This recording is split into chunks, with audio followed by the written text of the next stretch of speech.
بسم الله الرحمن الرحیم.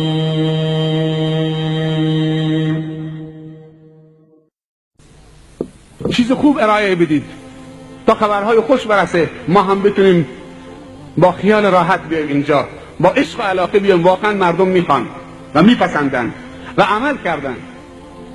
این دوست تعریف میکرد، میگو رفتن دوربین فیلم برداری، یک فیلم بردار از یک استودیو آوردن، آمد که از مراسم عروسی یک شب 100,000 تومان میگیره، از اول تا آخر فیلم برداری میکنه. 100,000 تومانش هیچ، آدم میره یک نفر این مراسم برگزار بکنه 200,000 تومانش هم میده.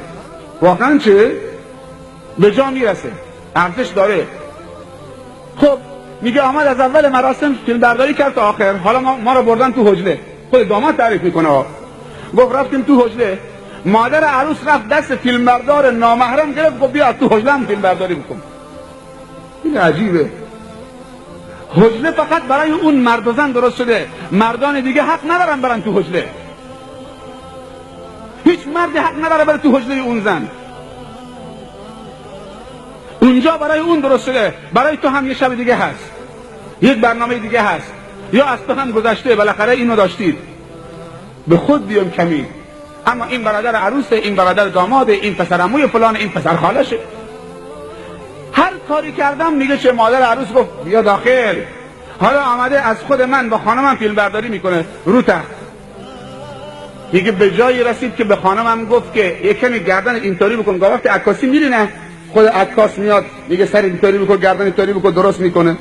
هر کاری میگه میگه اینطوری یکمی تو فیلم بهتر میفته. عروس حالیش نمیشد.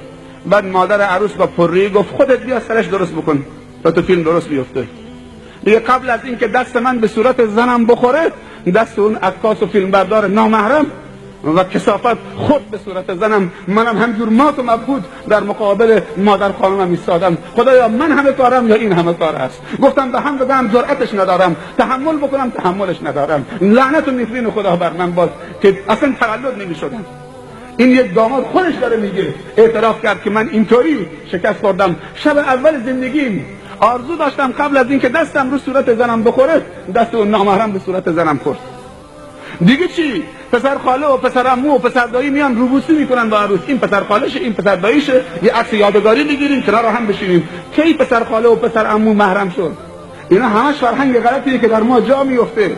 اگر شما امشب نشستید تا این وقت شب که بشنوید برق رفت تکون نخوردید، تو تاریکی نشستید، خواهرای شما ناموس شما تو اون تاریکی نشستن، یه نفر تکون نخورد، این برادرها سر پای ایستادن هنوز.